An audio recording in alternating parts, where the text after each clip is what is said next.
Bonjour.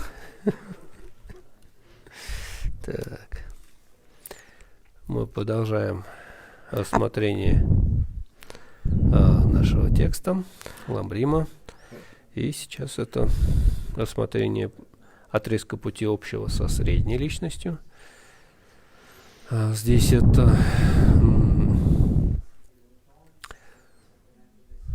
как бы развитие установки или, собственно, каким должен быть образ мышления средней личности, или для того, чтобы приступить к практике средней личности.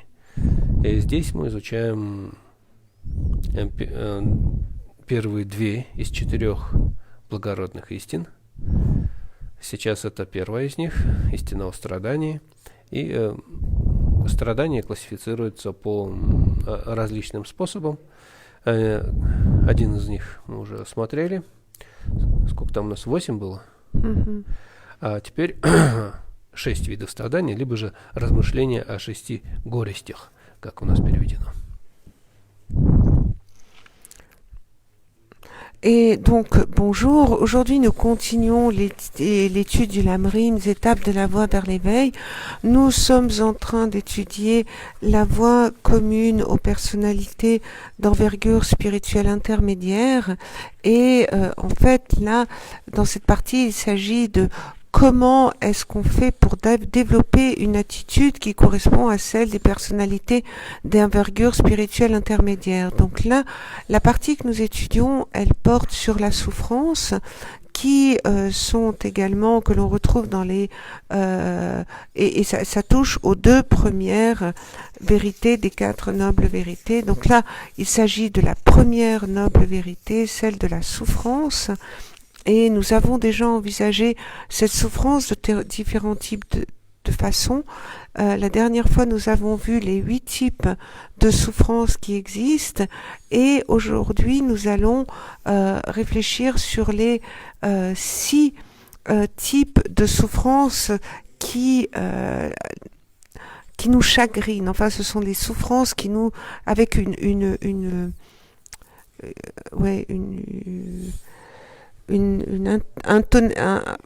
avec un vernis de chagrin, si l'on peut dire.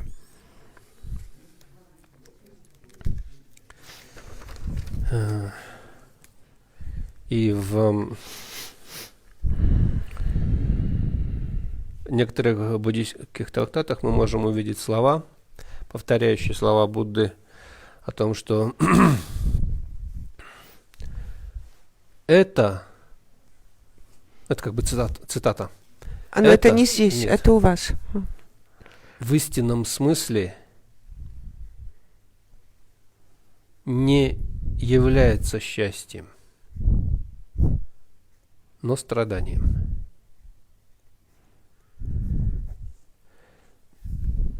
То есть это имеется в виду, под словом это указание на блага сансары. То есть блага сансары при истинном рассмотрении или при рассмотрении под истинным углом зрения оказываются не имеющими природы счастья, пусты от природы счастья или пусты природой счастья, но обладают природой страдания. А вот в Уттара-тантре в начале такое есть. Она вот и на французском, по-моему, есть, и на русском. Donc, on retrouve dans beaucoup de traités bouddhistes les paroles de Bouddha qui disent la chose suivante. C'est véritablement pas du bonheur, mais de la souffrance. Le c'est ici, cela fait référence aux plaisirs du samsara. Et ces plaisirs du samsara, quand on les envisage du bon angle, eh bien, on se rend compte que ces plaisirs n'ont même pas la nature du bonheur. Ils sont vides de nature de bonheur, par contre, ils portent en eux la nature de la souffrance. Et ces paroles, on les retrouve par exemple dans les premiers, le tout début de l'Uttara Tantra.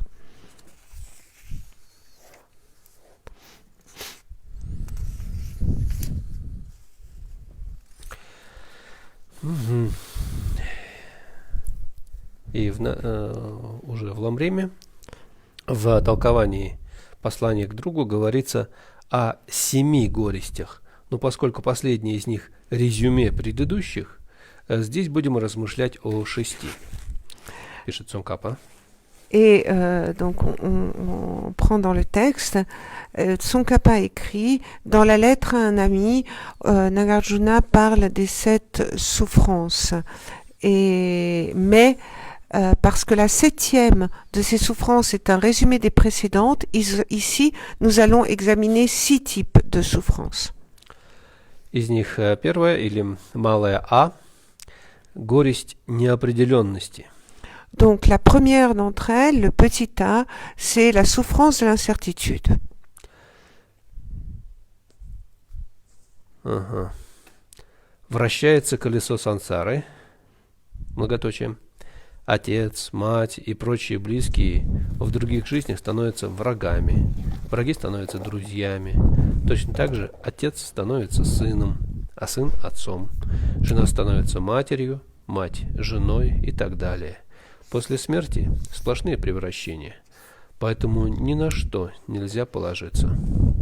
И в послании к другу сказано: в сына отец обратится, женой мать может стать, и друзьями враги, или напротив. В сансаре ни в чем определенности нет никакой. Donc on reprend dans le texte, donc petit a, souffrance de l'incertitude, la roue du samsara tourne.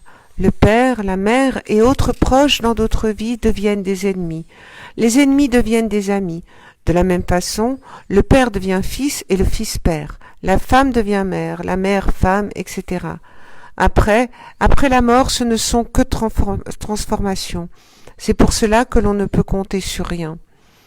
Dans la lettre à un ami, il est dit: le père devient l'ennemi, la mère devient l'épouse, l'ennemi devient un ami, et l'inverse aussi se produit. Il n'est donc rien de certain dans l'existence cyclique. Даже в этой жизни враги и друзья меняются ролями. В вопросах Субаху говорится: порой враги становятся друзьями, как и друзья становятся врагами. Или кто-то может стать нам безразличным, а безразличный может стать врагом, а может другом. Зная это, мудрый привязанности не питает к людям.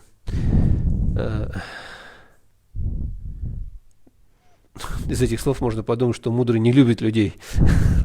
Тут имеется в виду, что он не испытывает чрезмерной привязанности, но ко всем относится равно, дружелюбно. Так бросьте тешиться своей дружбой, а предавайтесь-ка благим делам. Donc, même dans cette vie, les ennemis et les amis changent de rôle. Dans le tantra requis par Subaru, il est dit: dans un court laps de temps, l'ennemi devient l'ami et l'ami est l'ennemi. De même, certains deviennent des étrangers, tandis que ceux qui étaient des étrangers deviennent des ennemis ou des amis intimes. Sachant cela, les sages ne s'attachent jamais. Et ici, la Matengon dit, on pourrait croire que les sages n'aiment pas les gens, mais c'est pas du tout ce que ça veut dire. Ils s'adressent à tous avec un sentiment d'équanimité et par contre, ils n'ont pas cet attachement, l'attachement au sens trop fort. Et on reprend l'extrait. Rejetant l'idée qu'ils puissent trouver le bonheur dans l'amitié, ils maintiennent leur esprit dans le plaisir de la vertu. В В принципе, тут вроде бы все понятно, и на примере своей жизни многие сталкивались с этими примерами, с этими ситуациями. Et il me semble que là, tout est clair, tout est limpide, et je pense que beaucoup d'entre nous, sur l'exemple, enfin, dans votre vie, vous avez ce type d'exemple. Vous avez été confronté à ce type d'exemple. Также и в политике какое-то время мы считаем какого-то кандидата лучшим из людей, мы готовы драться за него, защищая его чистое имя, как бы проходит какое-то время, происходят какие-то события, и мы сами уже начинаем поносить этого кандидата. Или наоборот, сначала мы о ком-то имели превратное, отрицательное впечатление, а потом готовы кровью с ним делиться или последнюю рубаху для него снять. Et là, on voit des choses similaires, par exemple, avec la manière dont dans la politique, à un moment donné, on peut se dire, voilà, tel candidat, c'est le meilleur, on est prêt à se battre pour lui, on le soutient, et puis un peu plus tard, on va changer d'avis parce que pour une raison ou pour une autre, et puis, ou bien au contraire, parfois, il y a des personnes, des hommes politiques, ou juste des personnes qu'on n'aime pas du tout au début, et puis tout à coup, de nouveau, qu'il y a quelque chose qui se modifie, et ça devient un ami à la vie, à la mort, avec lequel ce qui nous paraît la personne la plus proche du monde.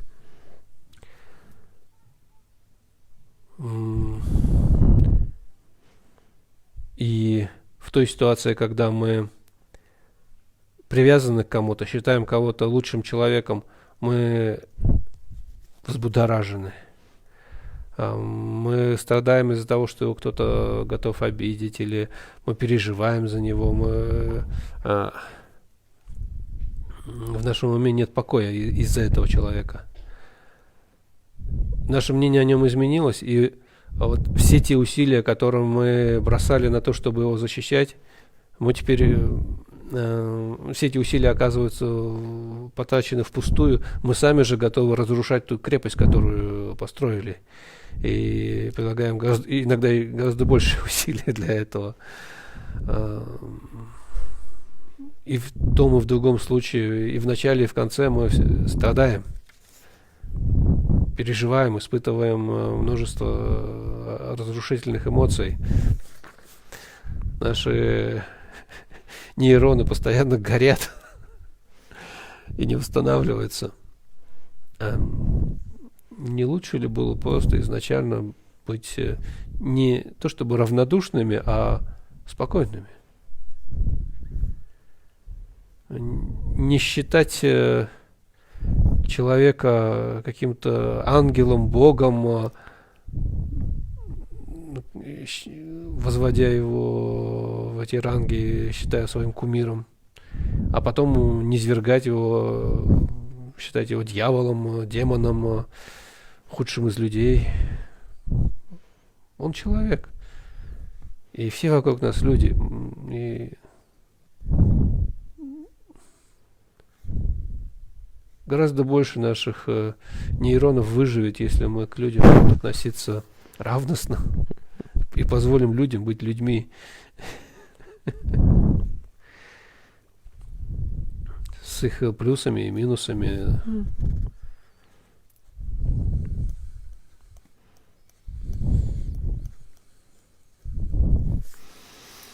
Et c'est vrai que on rencontre des situations dans lesquelles on est attaché à quelqu'un, on est tellement attaché qu'on souffre pour lui, on y pense tout le temps, on se fait du souci pour cette personne, on n'est pas tranquille, on veut tout le temps le protéger. Et puis, tout à coup, il se passe quelque chose et on change d'avis, et tous les efforts qu'on a déployés pour le protéger, eh bien, on va, ces mêmes efforts, sinon peut-être même plus d'efforts, on va les mettre à essayer de détruire les défenses que l'on a construites, et parce que notre attitude vis-à-vis de cette personne aura changé. Et en fait, du début à la fin, qu'est-ce qu'on éprouve? On éprouve de la souffrance. Et quelque part, on est là dans cette souffrance, on est sous l'emprise d'émotions destructrices et qui nous mettent les neurones en feu. Ne vaudrait-il pas mieux d'être, alors ça ne veut pas dire insensible, mais d'être beaucoup plus tranquille par rapport à tout ça, de ne pas de pas être dans ces montagnes russes où on passe d'un moment où la personne, on la considère comme un ange, comme un dieu, et puis tout à coup quelque chose se modifie, puis cette personne devient la pire de tous les êtres vivants, c'est un diable, un démon, alors que en fait ce n'est qu'un être humain, et ce sont tous les êtres, un être humain comme tous les êtres humains qui sont autour de nous.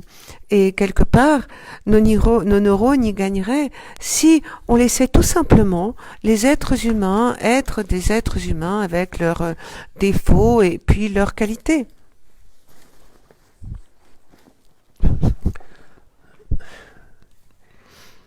И, опять же, к первой части, когда изменения вне поля нашего прямого восприятия происходят, я имею в виду, что изменения не в течение, когда человек перерождается в жизни, в течение одной жизни, а когда человек умирает и рождается. То есть, как иллюстрация к этому чаще дается сюжет из жизни одного из ближайших учеников Будды. Mm-hmm. Иногда пишут, что это был Шарипутра, иногда пишут, что это был Маудгальяна, иногда Махакаудинья. Ну, как бы то ни было, один из ближних или старших учеников Будды, который обладал уже ясновидением, ну, то есть достиг архатства, как-то шел по деревушке или городку какому-то, ну, то есть по населенному пункту, и, проходя мимо одного из дворов, увидел, как мужчина сидит во дворе за столом, ест рыбу, нянчит на руках младенца. В этот момент собака пытается стащить кусок рыбы, он пинает и бьет эту собаку за то, что она как бы на стол залезла. И тогда этот архат улыбнулся.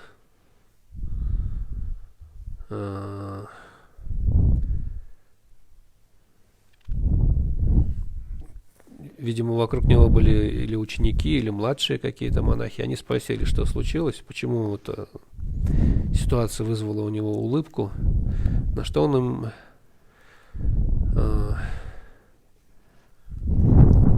не то чтобы песенку пропел, но сказал как бы стихи такие, что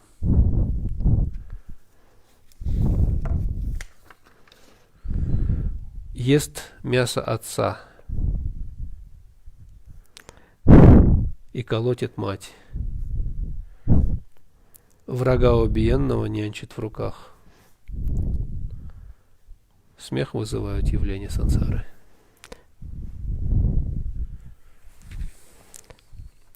Смех вызывает? Явление сансары. Ага.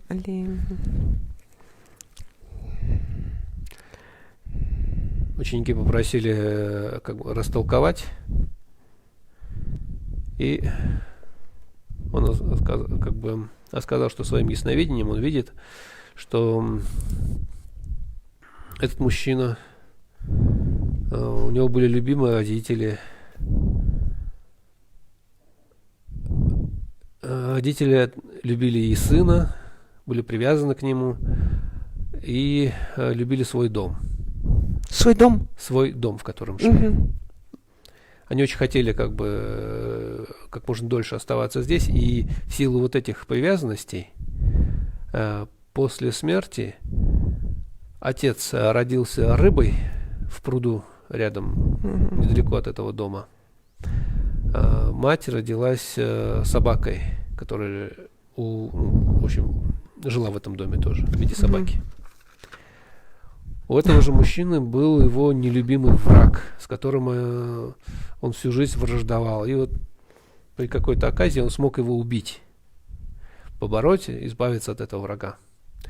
Этот враг, опять же, в силу вот этих тесных эмоциональных связей, родился сыном этого человека. И вот он этого своего врага, при виде которого или лишь услышав имя которого этого человека начинало трясти от злобы, теперь он его тетешкает на руках, играется с ним. Любимые его родители, отца в это утро, бывшего отца, который был уже в виде рыбы, выловили, зажарили и подали на стол. Он пожирает мясо отца, а в этот момент бывшая его мать пытается стащить кусочек, и он, разгневавшись, избивает ее.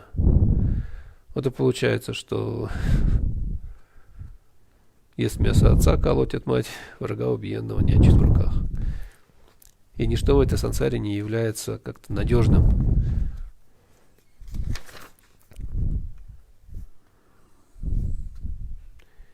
Нельзя быть уверенным в том, что враг это враг, а друг это друг. Лучше ко всем относиться одинаково дружественно.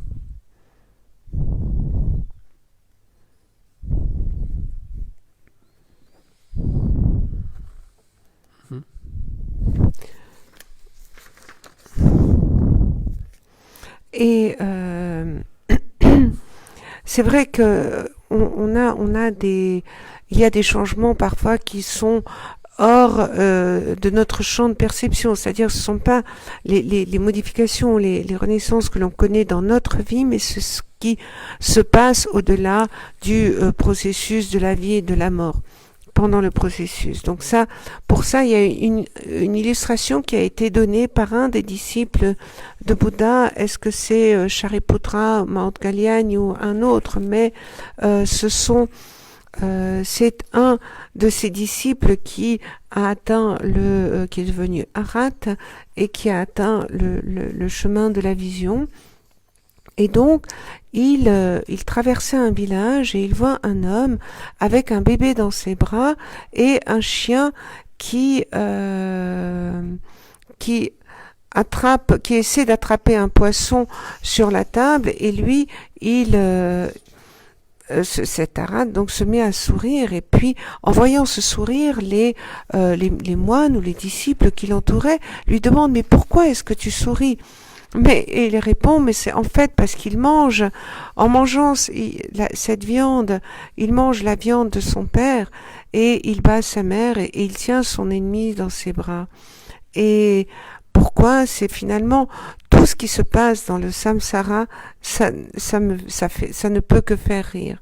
Et en fait, grâce à cette vision, il a vu ce qui s'était passé en vérité. C'est que cet homme avait des parents qui aimaient énormément leur fils et la maison qu'ils possédaient.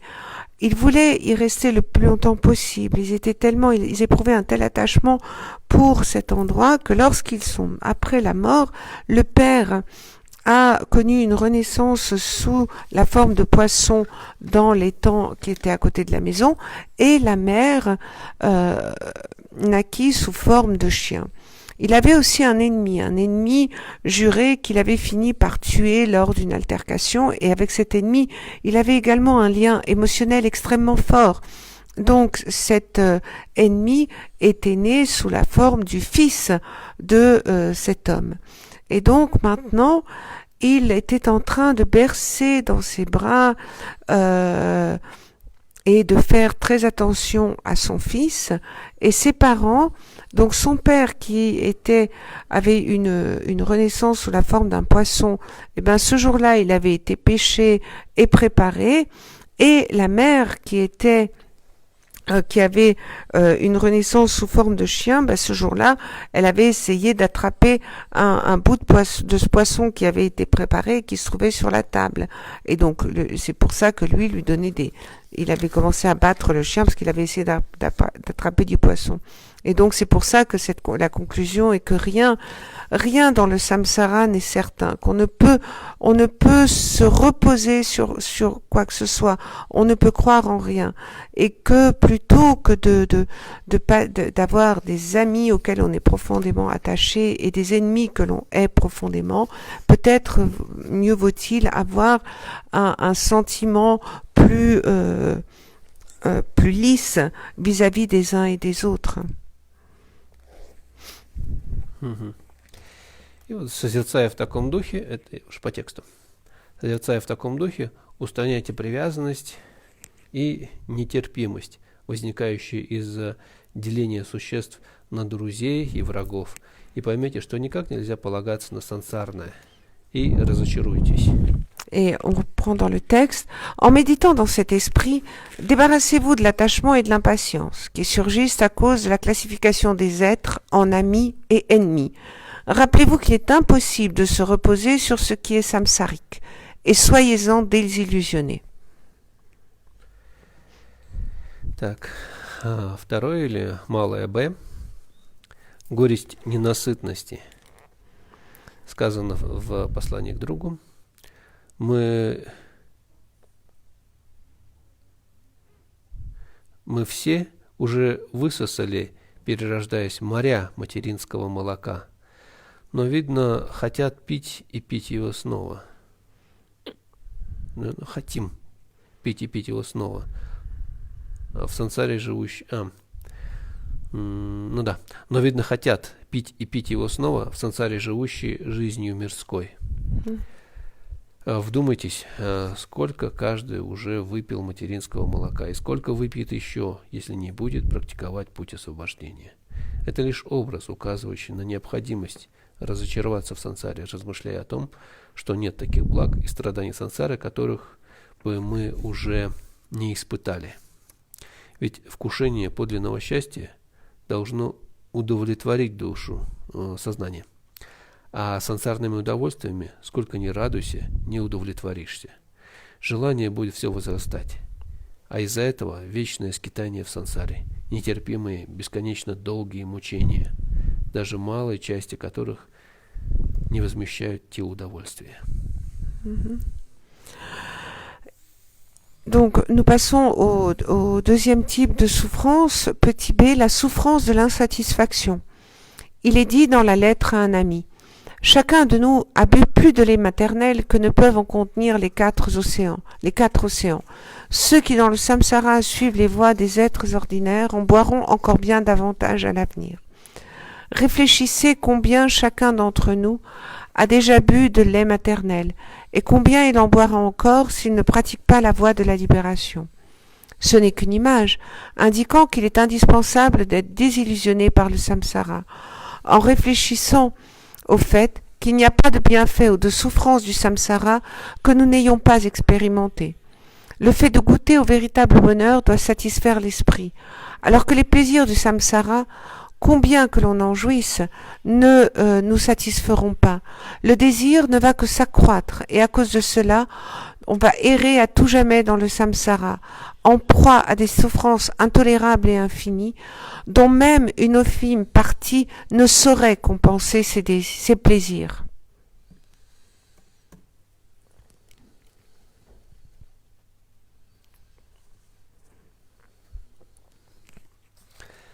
Так, и далее в послании к другу уже, ранее сказано: как лезет в пламя ради избавления измученный червями прокаженный, но там успокоения не находит, так мучается раб своих страстей.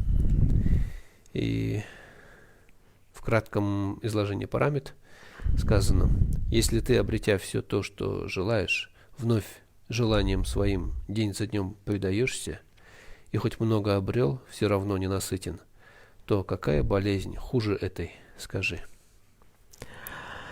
Alors, on continue dans le texte avec deux citations. Donc, dans la lettre à un ami, il est dit « Sache que l'attachement à tes désirs est comparable à ce lépreux infesté de vermine, qui, s'approchant du feu dans l'espoir d'alléger ses tourments, n'y trouve aucun apaisement. » Et dans le compendium des perfections, il est dit « Quand vous obtenez vos objets de désir, jour après jour, vous vous y complaisez.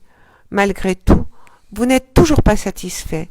Y a-t-il pire pathologie que celle-ci ?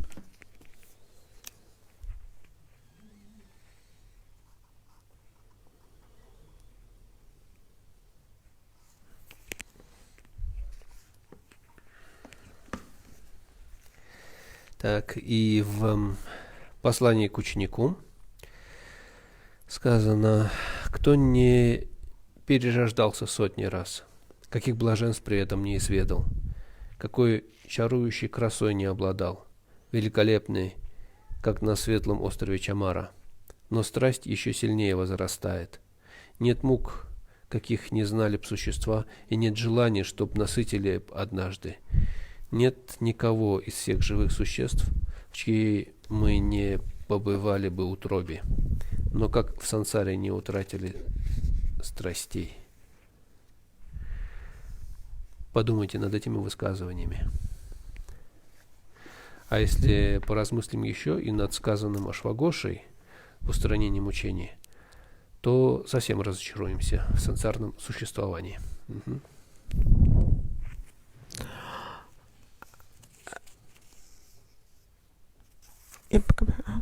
Donc, et dans la lettre à un disciple, dans quel état d'existence n'avons-nous pas séjourné des centaines de fois? Quel plaisir n'avons-nous pas déjà éprouvé à maintes reprises? De quel luxe, comme ces splendides éventails blancs comme neige, n'avons-nous pas joui? Pourtant, bien qu'ayant toutes ces choses, notre désir toujours s'accroît. Il n'est aucune souffrance que nous n'ayons connue de nombreuses fois dans le passé. Il n'est aucun objet de désir qui puisse pleinement satisfaire qui que ce soit. Il n'est aucun être vivant dans la matrice de qui nous n'avons pas séjourné. Alors, comment se fait-il que nous, êtres samsariques, ne soyons pas débarrassés de l'attachement? Méditez sur cette citation. Et si l'on réfléchit encore sur ce que dit Ashwaghosh dans soulager la douleur, on sera définitivement désillusionné par le samsara.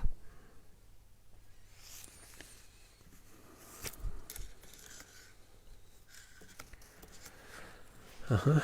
И когда сказанное Ашвагошей в устранении мучений. И когда вновь и вновь попадая в воды, пил расплавленную или кипящую медь, сколько было ее, что всем водам морей с ней объемом никак не сравнится. Морей тут, кажется, 4 моря имеется в виду. Это имеется в виду моря вокруг горы Сумеру, с 4 ее граней. Здесь они просто в другом, они только океан перевели. Ну или океан.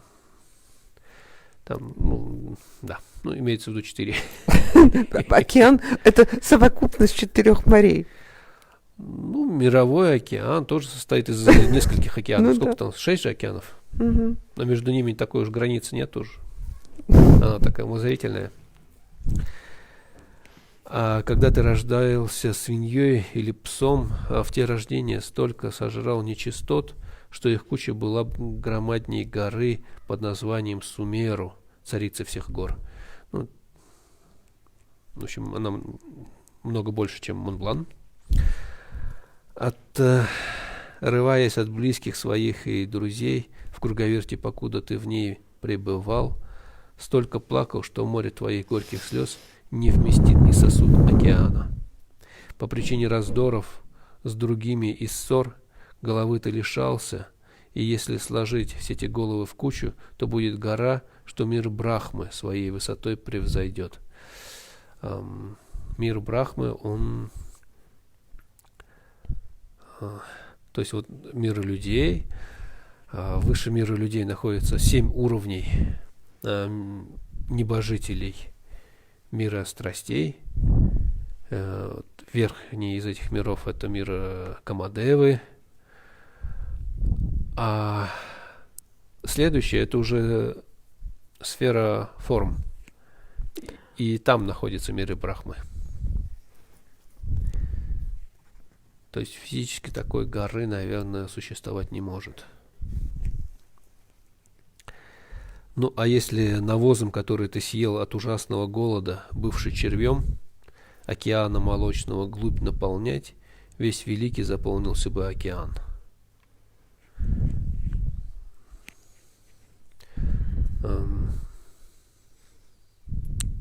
В комментарии, по-моему, было то, что океан заполнить можно, но навоз, тем не менее, еще не закончится, этот, который тут съели. Mhm.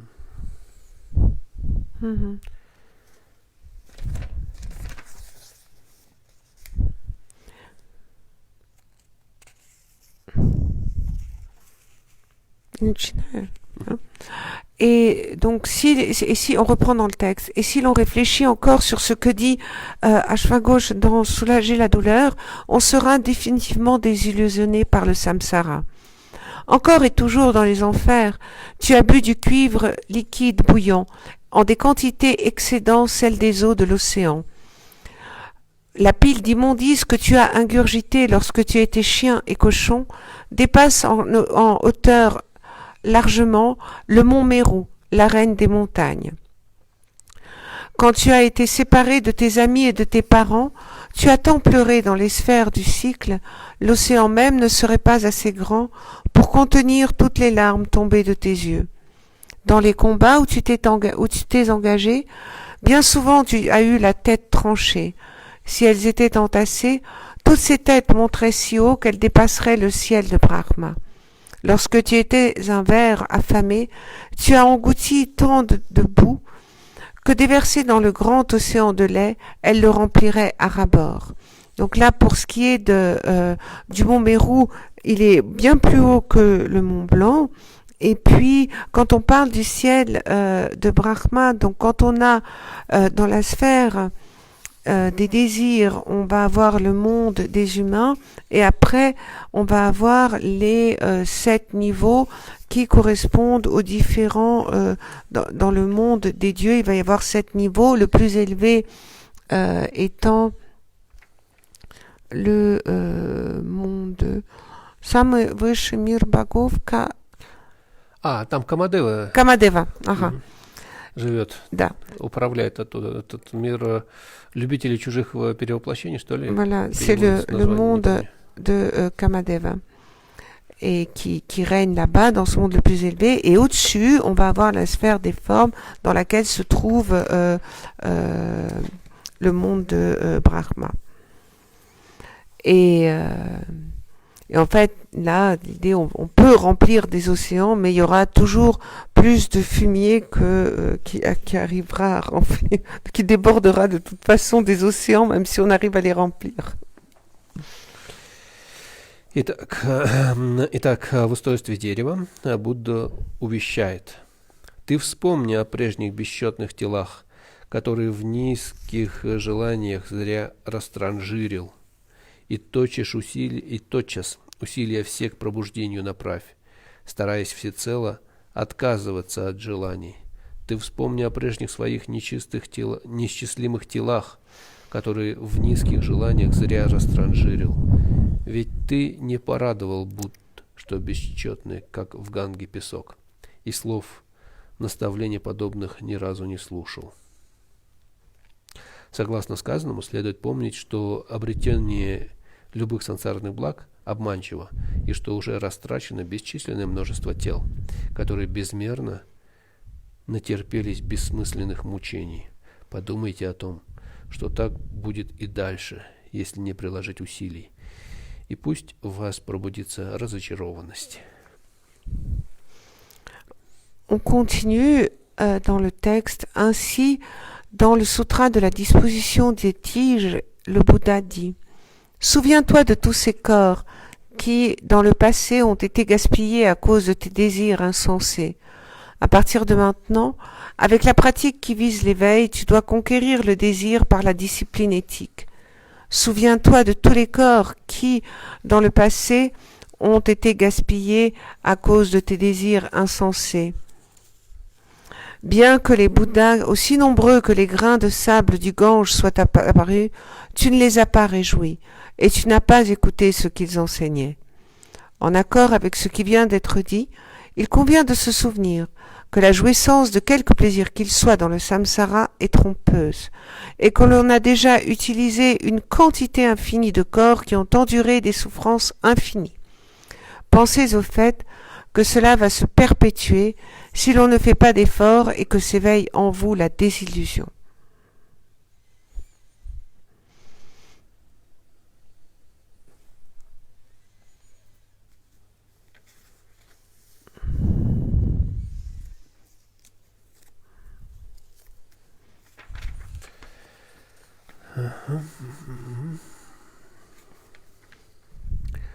И так, устами Чингавы. Почтенный учитель, каких только тел я не обретал с безначальных времен, не имея такой, как сейчас, возможности практиковать дхарму Махаяны. Поэтому надо приложить все усилия. И устами Сампувы, необходимость всей сансаре не поднимать... необходимость всей сансаре то подниматься, то низвергаться вверх тормашками обезнадеживает. Вынужденности, видимо. Надо вдумываться, пока не зародится подобное состояние ума. А когда зародится, необходимо его постоянно укреплять. Donc, on continue dans le texte. Ainsi que l'a dit Chengava, noble maître, depuis des temps sans commencement, combien de corps différents avons-nous pris? Mais jusqu'à présent, nous ne sommes pas engagés dans la pratique du Mahayana. Aussi, devons-nous nous appliquer avec zèle. Et plus loin, Champuva qui dit vous avez dû faire face à de nombreux revers de fortune dans cette existence cyclique. Aussi, ne placez pas vos espoirs en elle. Il faut, et là on reprend dans le texte, il faut y réfléchir jusqu'à l'apparition d'un état d'esprit correspondant. Et lorsqu'il apparaîtra, il faudra le renforcer constamment.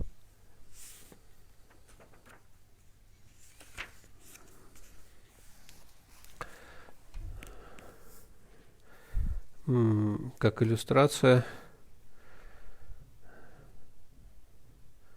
есть история об одном индийском радже. Ну, она похожа на историю о рыбаке и золотой рыбке. Примерно, как бы, мораль такая же.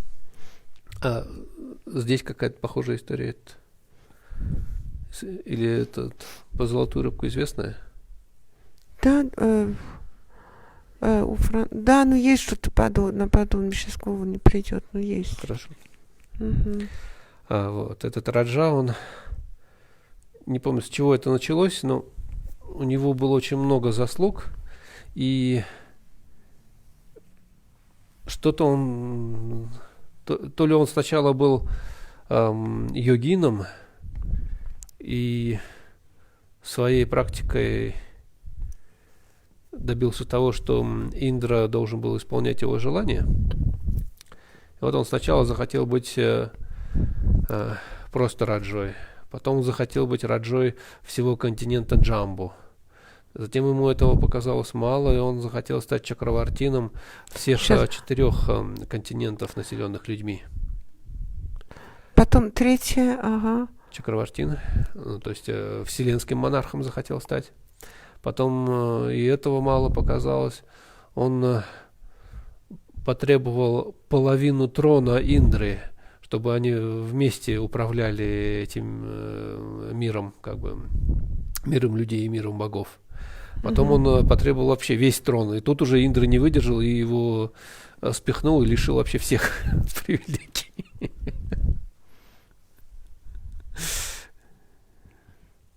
Но также и с золотой рыбкой было. Все это как бы мораль в том, что ненасытность желаний приводит к проблемам, к большим проблемам, чем это было в начале. Et comme illustration en fait de ce qui vient d'être dit sur ce type de souffrance qui est celle de l'insatisfaction, eh bien on a l'histoire d'un prince indien qui ressemble un petit peu au conte du pêcheur et du poisson d'or. Et donc en fait, cette histoire du prince indien, c'était un raja qui avait accumulé énormément de mérites et qui était un yogi qui avait atteint un tel niveau de développement et d'accumulation des mérites que Indra lui devait exaucer ses vœux. Donc son premier vœu avait été de devenir prince qui régnait sur tout un continent. Après, ça a été de régner sur absolument tous les continents. Après, ça a été de devenir le moine de l'univers ou d'atteindre le niveau de Chakravartina. Après, en quatrième, tout à coup, de Chakravartina. Après, il demanda à Indra de lui céder la moitié de son trône et de régner donc ensemble sur le monde des humains et sur le monde des dieux. Et puis après, en cinquième point, il demanda à Indra de lui céder l'entièreté de son trône. Et puis là, Indra se fâcha et puis lui retira tout ce qu'il avait obtenu. Et il en va de même avec le conte du poisson d'or, lorsque là il y a ce pêcheur qui tombe sur un poisson qui exauce ses vœux, puis sa femme qui lui demande toujours plus, et puis finalement il se retrouve avec rien du tout. Donc la morale de cette histoire, c'est que l'insatisfaction est source de problèmes, puisque on risque fort de se retrouver au final dans une situation moins avantageuse que dans laquelle on était auparavant.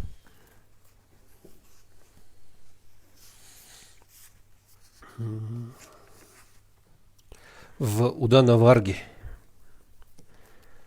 Удана Варга, есть такие слова, примерно. Если желаешь обрести все счастье, избавься от всех желаний. Избавившись от всех желаний, обретешь высшее счастье.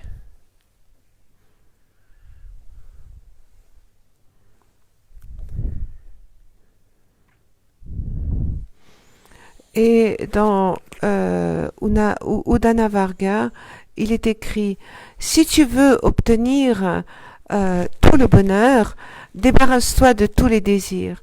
Une fois que tu te seras débarrassé de tous les désirs, tu obtiendras le bonheur suprême. Третье, малое В. Горесть нескончаемого оставления тел. Сказано: если бы кто собрал кости всех своих воплощений, эта груда превысила бы и гору Сумеру. То есть, если бы не потерялись кости от тел, которые обретала и оставляла, перерождаясь каждое из существ, которыми мы воплощались в прошлом, видимо, имеется в виду, их груда была бы даже больше горы Сумеру. Donc, petit c, l'absurde suivante, c'est la souffrance de l'abandon répété du corps.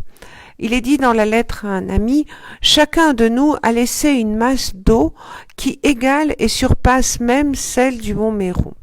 Cela veut dire que si les eaux des corps que chaque être a obtenu puis a laissé à chacune de ses renaissances s'étaient conservées ensemble, eh bien, cela ferait un amoncellement plus haut que le mont Méru. Кажется, Маут Гальяна как-то привел своего ученика Нанду. Он водил его по разным местам, и как-то они оказались на высоченной горе, сложенной из выбеленных костей. И когда Нанда спросил, что это за кости, Маут Гальяна ответил, это кости твоих прежних тел. И Нанда, ужаснувшись,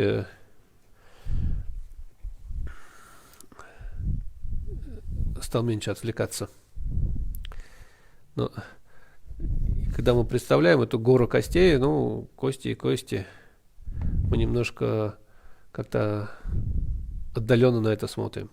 Один труп, если бы мы увидели вот свое нынешнее тело, лежащее перед нами, вот мы умерли, вот, как бы, и находясь в Бордо, видим свое тело, мы ужасаемся. Мы понимаем, что все эти планы, которые мы строили, теперь уже не воплотятся. А вот то восприятие себя личностью, которое у нас было, теперь потеряно. Вот та как бы внутренняя вселенная, которую мы считали центр мироздания, она разрушена. Но это только лишь одно тело. А ведь каждое из этих тел в этой огромной горе тоже было личностью. И мы каждый раз как бы теряем целую вселенную. Это действительно горестно. Мы каждый раз сталкиваемся с невоплотимостью наших планов уже в силу того, что мы умираем.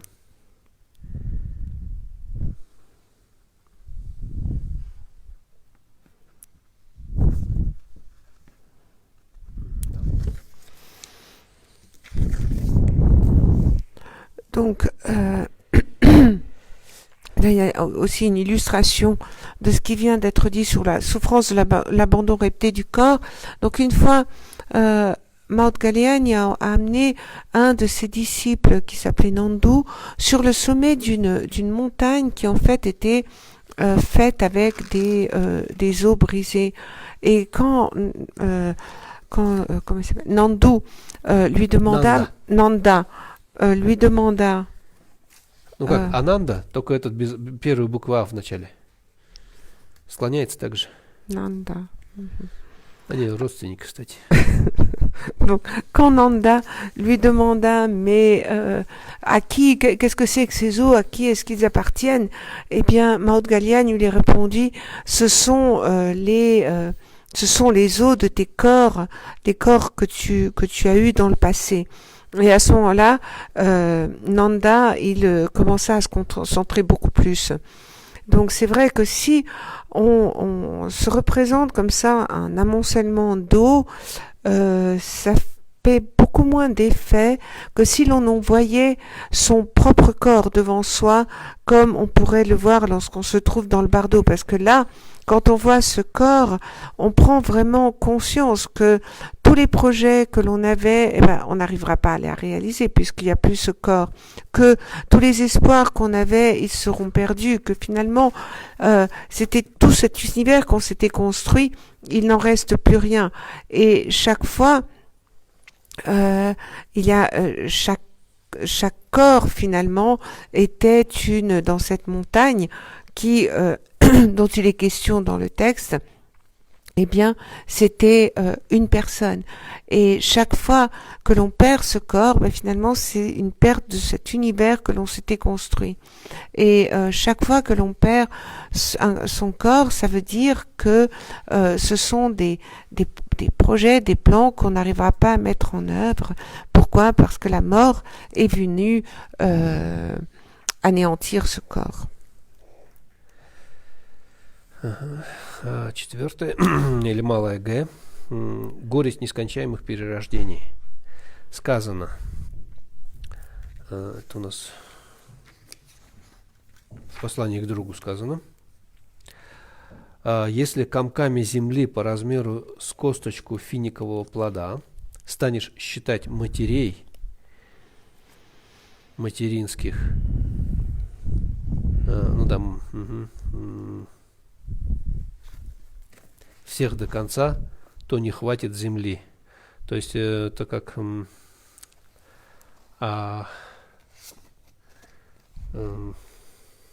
митохондриальную линию восстанавливать, линию преемственности по митохондриям.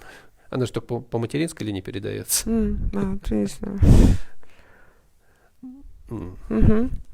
Вот. Если как бы считать, сколько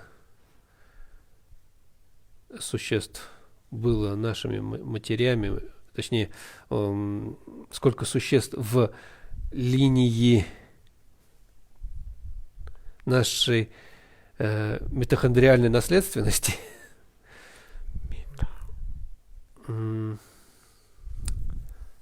ну,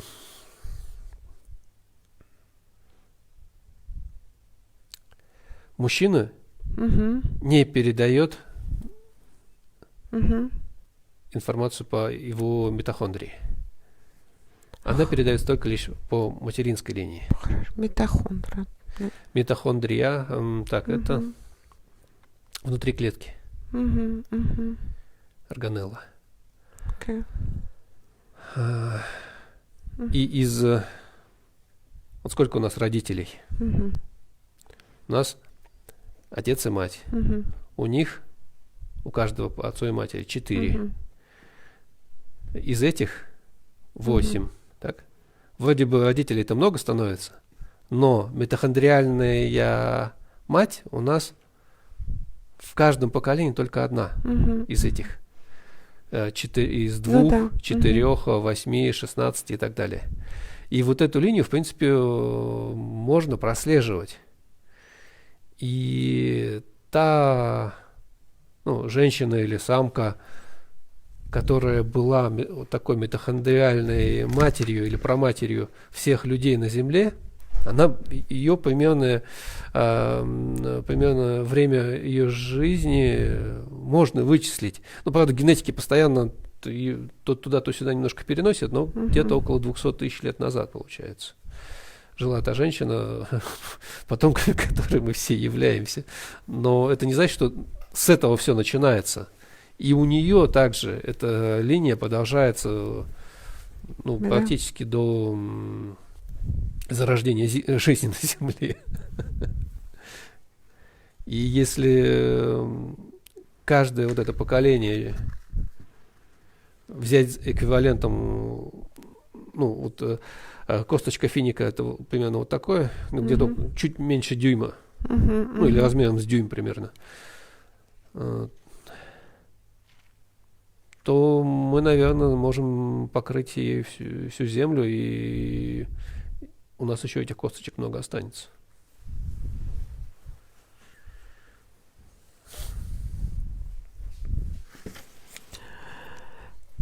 Donc là, on passe à la souffrance suivante qui entraîne. Donc c'est la souffrance des naissances répétées. Et donc il est dit dans la lettre à un ami. А вы только читали Нагарджуну, да? Вы до конца не читали, хорошо. Il est dit dans la lettre à un ami, si l'on se servait de boules de terre de la taille de baies de genévrier pour calculer combien de mers nous avons eues, toute la terre de la planète n'y suffirait pas. Et là, le commentaire de la Matengon dit que c'est vrai que là, si l'on compte le nombre d'êtres dans la lignée, du côté de la lignée féminine ne se transmet que par les mères, donc cette lignée métachondriale qui se trouve dans les cellules, eh bien là, on va avoir par exemple, ça va se transmettre que par les mères des mères. Donc si par exemple, nous, nos parents, c'est un père, une mère qui sont eux-mêmes issus d'un père et d'une mère, cette lignée, elle ne va être transmise que par la mère de la mère, et etc.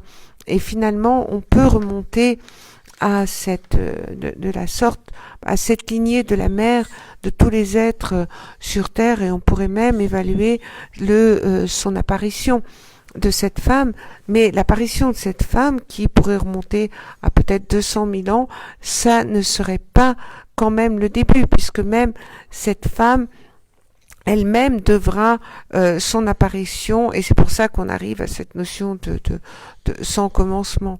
Par contre, si l'on rassemblait en fait ces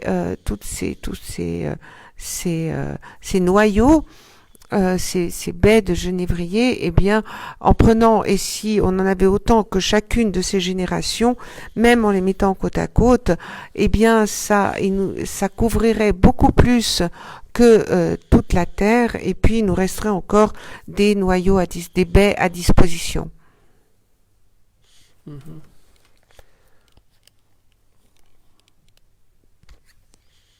Правда, линию митохондриальных предков, наверное, я погорячился, что от зарождения жизни на Земле, а скорее до тех времен, когда эукариоты, клеточные организмы начались. Ну ладно, это не важно уже, не относится к нам сейчас. Здесь не имеется в виду, сколько раз одно существо побывало матерью, как думают иные. В толковании этого сочинения цитируется сутра. Монахи, если бы, например, некие люди брали из этой великой земли комочки величиной с косточку китайского финика, ююбы, считая таким образом, вот моя мать, вот мать моей матери и так далее, то намного быстрее монахи истощилась бы глина этой великой земли, нежели линии матерей тех людей.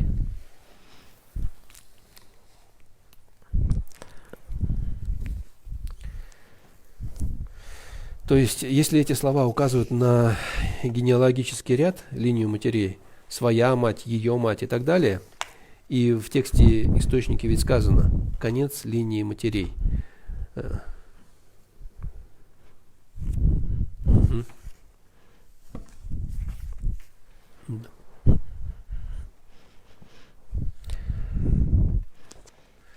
Ну, или тут конец или начало.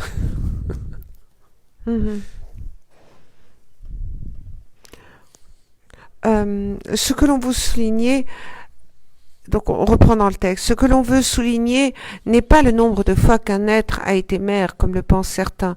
Dans le commentaire de ce texte, on cite un sutra. Par exemple, moine, si une personne prélevait du sol de notre grande planète des boules de terre de la taille de baies de genévrier et les mettrait de côté l'une après l'autre en comptant ainsi, voilà ma mère, voilà la mère de ma mère, et ainsi de suite, alors, ô moine, le sol de cette grande terre serait épuisé bien avant que cette personne ait atteint la fin de la lignée de ses mères. Ces paroles font référence à la lignée généalogique, à la lignée des mères, sa propre mère, sa mère à elle, etc. Et dans le texte racine, il est dit « la fin de la lignée de ses mères ». Причиной разочарования в этом может служить это может послужить следующим образом.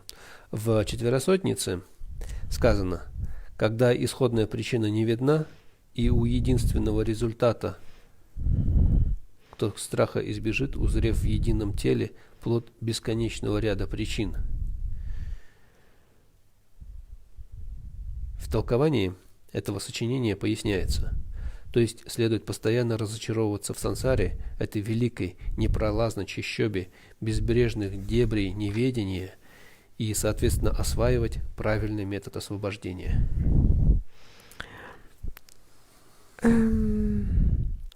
La cause de la désillusion, on continue dans le texte, peut apparaître sous cette forme.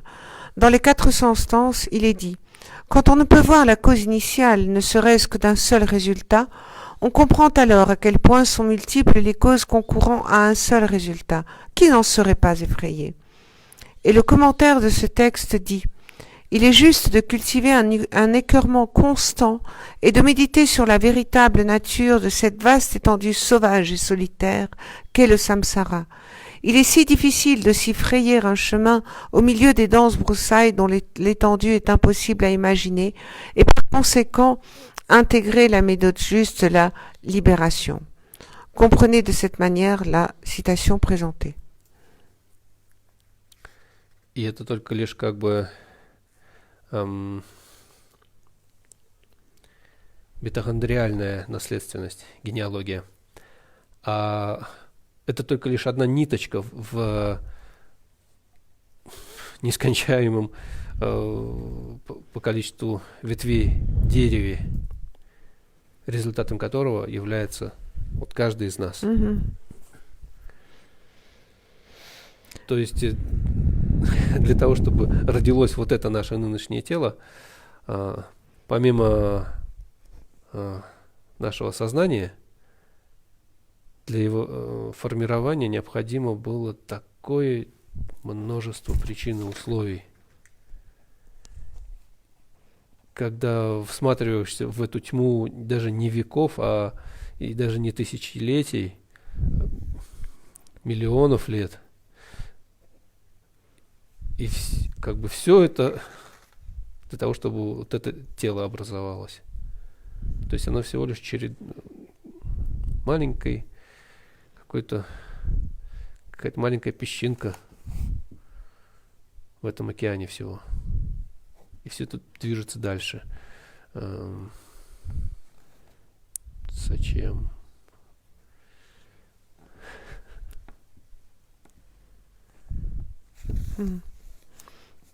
Et donc on peut s'imaginer, parce que finalement cette lignée des mères métachondriales, elle n'est une seule des lignes qui composent l'arbre dont on est le résultat. Et pour assister à l'apparition de notre corps, et sans compter l'esprit, rien que pour le corps, il faut une telle quantité de causes et de conditions qui doivent être remplies pour que l'on puisse observer notre apparition. Et là, ce sont une accumulation de causes et de conditions qui se sont accumulées au long des années et des siècles, voire des millénaires, pour que ce corps, qui au final n'est qu'une petite poussière dans l'océan, apparaisse. В таком духе и понимаете выше приведенную цитату. Et comprenez de cette manière la citation présentée ci-dessus. Так, пятое, или малое «д», горесть нескончаемых падений. Donc le petit E, ou le point 5, c'est la souffrance des changements constants de conditions ou des chutes infinies. Сказано это в послании к ученику или к другу? К другу.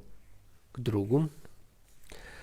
То Индрой станешь, то, что почетен в мире, то свергнет вновь на землю сила кармы, и, пребывая здесь, в круговерте, то властелином будешь, то рабом. Грудей и бедер райских дев касаясь, испытываешь райское блаженство, но вновь в водах почувствуешь касание дробящей, рвущей, режущей машин. То стопы нежишь шелковой травою, прогуливаясь на вершине меру, а то опять страдаешь нестерпимо и в гнилотрупье, и в горящей яме. Это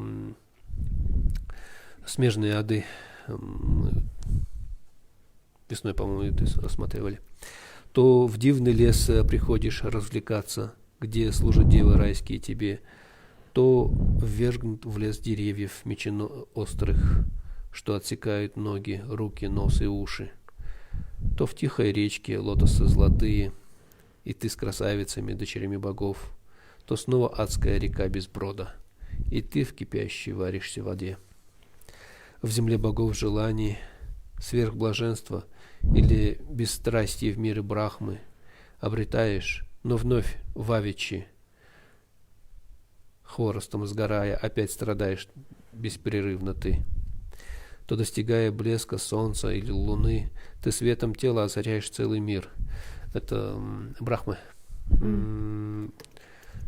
Там есть мир Брахам как бы с небольшим светом, и есть мир Брахам чуть более высокий с большим светом. Небольшой свет, они как бы озаряют все вокруг, а эти Брахмы с великим светом, они вот озаряют как бы весь мир вокруг, как солнце. А то опять в кромешной темноте не видишь и протянутой руки.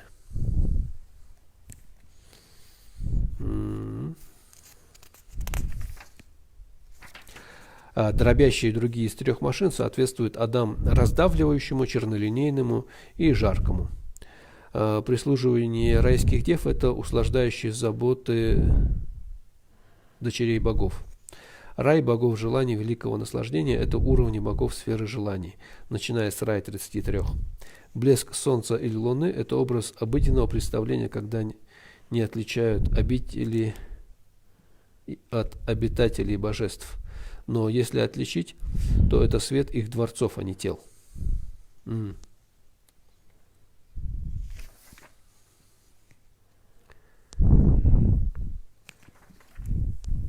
Да.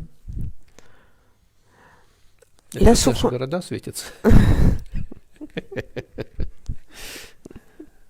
Ночью.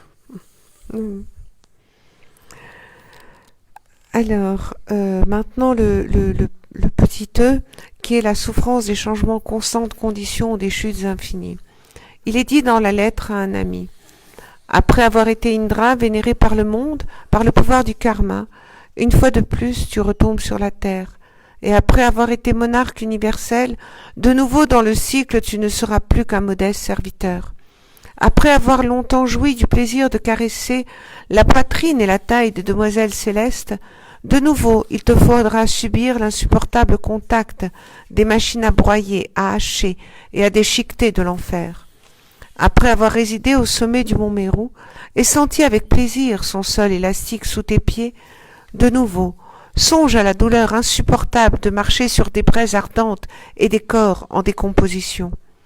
Après avoir batifolé tout joyeux, dans de jolis bosquets avec des demoiselles célestes, de nouveau tu te retrouves dans les forêts de l'enfer, où les feuilles sont telles des épées tranchant les pieds, les mains, le nez et les oreilles. En compagnie de belles déesses, tu t'es baigné dans les eaux limpides ornées de lotus d'or, et de nouveau, te voilà plongé dans les eaux bouillantes de l'insoutenable rivière Sanguet. Après avoir goûté à l'extase sensuelle des dieux du domaine du désir, ou encore à la béatitude sans attachement de Brahma, de nouveau tu retrouveras l'atroce et inexorable tourment de servir de combustible dans les dieux de l'enfer Avicii.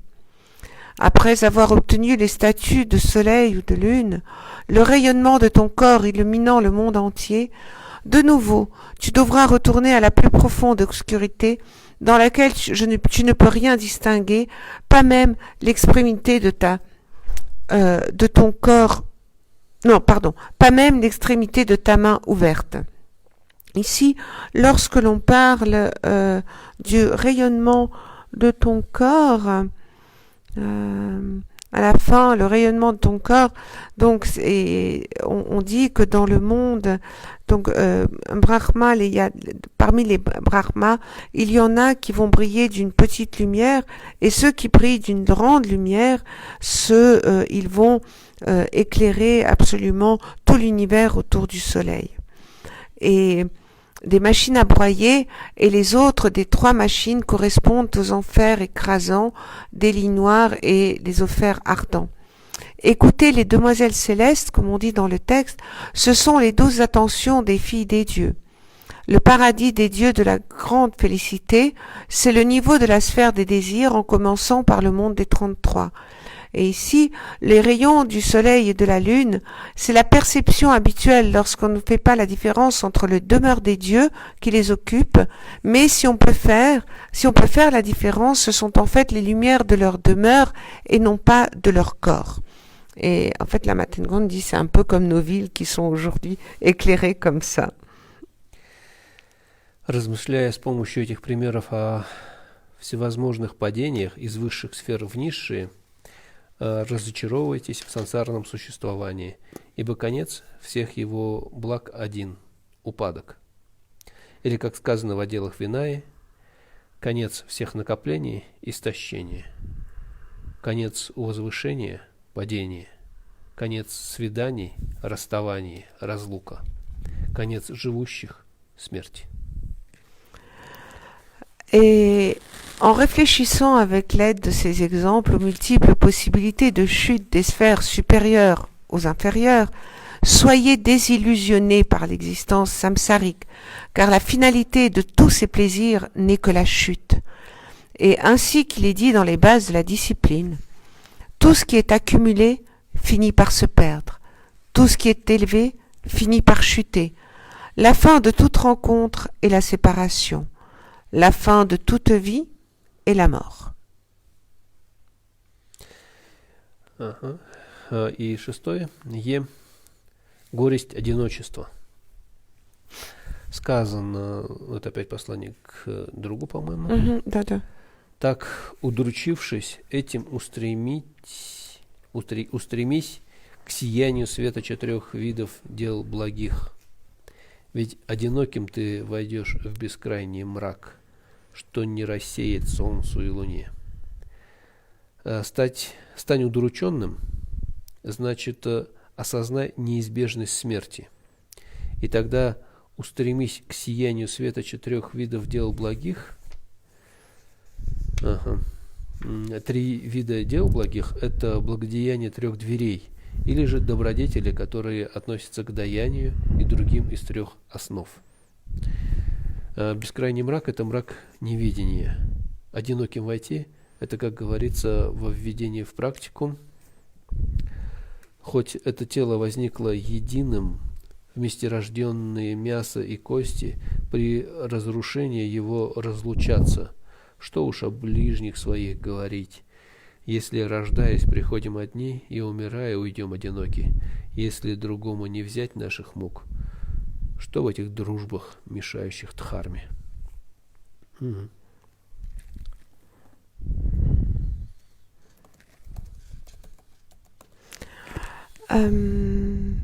Donc, on passe au point F, la souffrance de la solitude ou privation de compagnons. Il est dit dans la lettre à un ami, « Comprends donc que tu connaîtras le chagrin. Aussi, munis-toi de la lumière de la triple lampe des mérites. Sinon, tu seras jeté seul dans des ténèbres sans fin que ni le soleil ni la lune ne peuvent percer. » Connaître le chagrin signifie prendre conscience de l'inévitabilité de la mort. Alors, munis-toi de la lumière de la triple lampe des mérites. C'est ici la triple lampe des mérites, ce sont les bonnes actions des 3 portes ou les bienfaits qui concernent la générosité et les autres des 3 bases. Les ténèbres sans fin, ce sont les ténèbres de l'ignorance. Et quand on dit « tu seras jeté seul », c'est ainsi que c'est présenté dans l'entrée dans les pratiques du Bodhisattva. Et maintenant, on a une citation de l'entrée dans les pratiques du Bodhisattva. Donc, bien que ce corps soit apparu comme un tout, les os et la chair nés avec lui seront éparpillés et détruits. Alors, que dire des amis et autres? À la naissance, seul je suis né, et à la mort aussi, seul je mourrai. Puisque cette douleur ne peut être partagée avec d'autres, que ferais-je des amis créateurs d'obstacles dans le Dharma?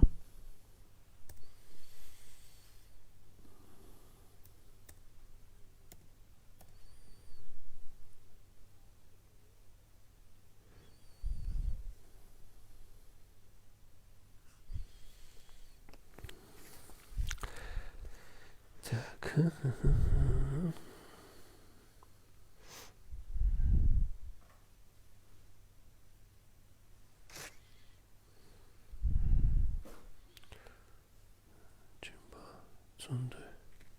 Ком. Ладно.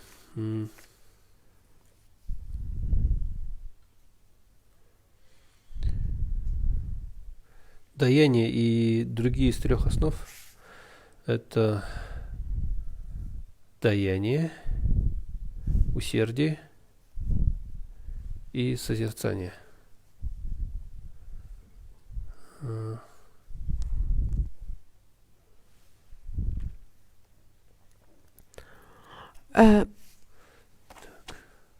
Lorsque là on parle de la générosité et autres des trois bases, les trois bases, ce que l'on entend par trois bases, ça va être la générosité, l'effort et...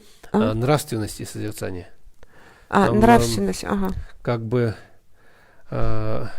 даяние и нравственность, вот они сами по себе как бы основы, а остальные из шести, то есть усердие, терпение, сосредоточение и мудрость, эти четыре возникают из созерцания, из хавана, из привыкания созерцания, в таком смысле. И получается, что как бы три основы – это даяние, нравственность и созерцание. А почему у меня 7 получается? 6 должно быть. Даяние, нравственность. Да. А вот это созерцание, оно охватывает 4. Ну тоже созерцание получается. Оно не одно из этих 4. Среди этих 4 есть сосредоточение. Да.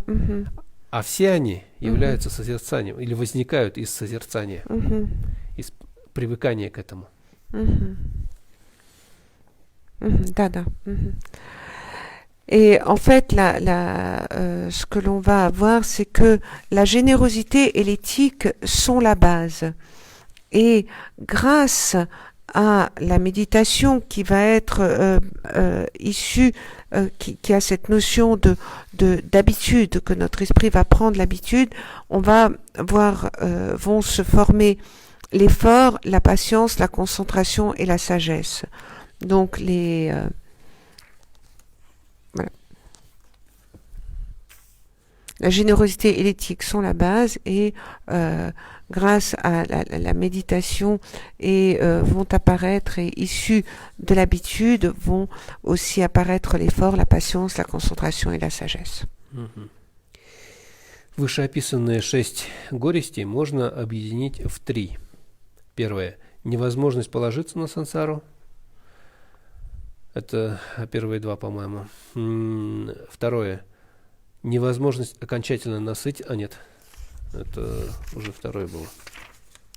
Горесть ненасытна. Да. Невозможность окончательно насытиться, сколько не вкушая ее удовольствий. И третье – безначальное пребывание в ней. То есть то, что это очень долго уже длится.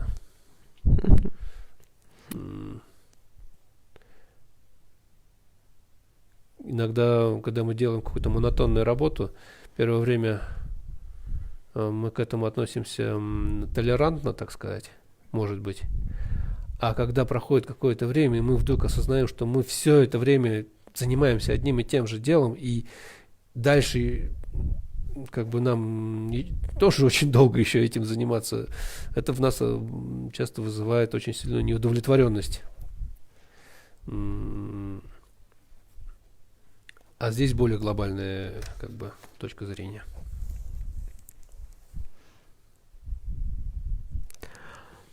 Donc, on peut reprendre dans le texte.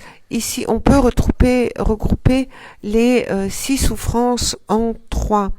Donc, premièrement, il y a cette notion d'impossibilité de se reposer sur le samsara. Deuxièmement, il y a cette impossibilité d'assouvir complètement ses désirs.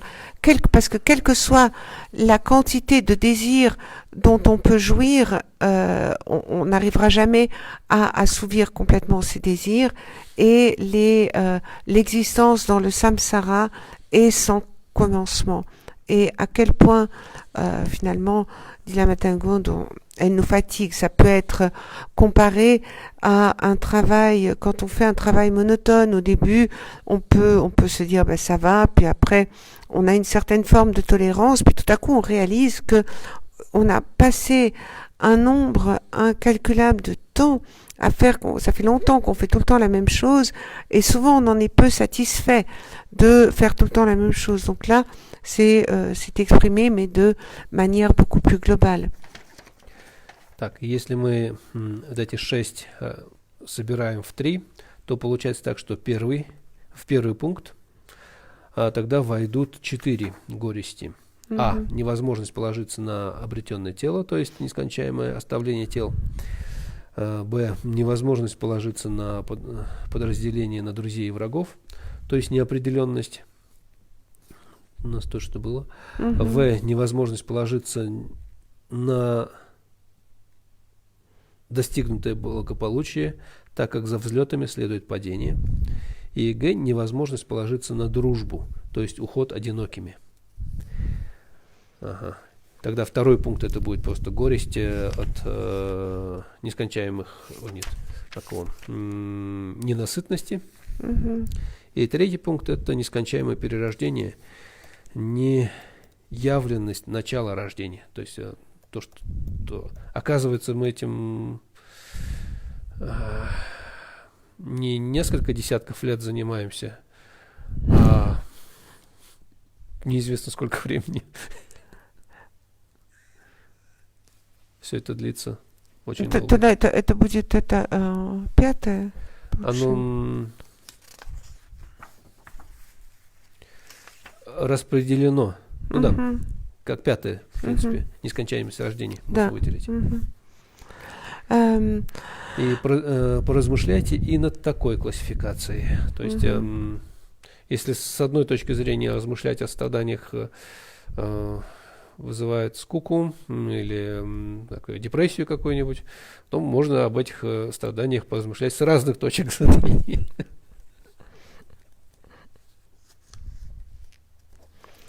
Et donc on peut regrouper, comme on a dit, les 6 souffrances en 3. Donc l'impossibilité de se reposer sur le samsara, l'impossibilité d'assouvir complètement ses désirs, quelle que soit la quantité de plaisir dont on peut jouir, et troisièmement, que l'existence dans le samsara est sans commencement. Donc ici, dans le premier point, impossibilité de se reposer sur le samsara entre les quatre de ces souffrances. Donc tout d'abord, l'impossibilité de se reposer sur le corps obtenu, c'est-à-dire le fait de devoir laisser indéfiniment son corps. La deuxième, le B, ça va être l'impossibilité de s'en remettre à la démarcation entre amis et ennemis. Et là, c'est cette incertitude. Troisièmement, c'est l'impossibilité de se reposer sur une bonne situation une fois qu'elle est acquise, car les chutes succèdent aux envolées. Et l'impossibilité de se reposer sur ses amis, c'est-à-dire que l'on part seul dans l'autre monde. Le deuxième point, donc l'impossibilité d'assouvir complètement ses désirs, c'est la souffrance, c'est l'insatisfaction, la souffrance de l'insatisfaction. Et le troisième point, l'existence dans le samsara et sans commencement, cela fait référence au cycle des renaissances qui est infini depuis des temps sans commencement, et on y retrouve donc le défaut répété de l'abandon du corps. Et là, il est dit, réfléchissez à cette classification. Et comme dit la Matangonde, c'est finalement, si on n'aime pas réfléchir à la souffrance telle qu'elle a pu être décrite, parce que ça nous plombe un peu le moral, et bien là, ça montre qu'on peut finalement méditer sur la souffrance, et on peut envisager les souffrances de différents points de vue. Donc, vous pouvez aussi envisager la souffrance sous cet angle. Так, на этом пока остановимся, у нас время вышло. Donc, nous allons nous arrêter là pour aujourd'hui.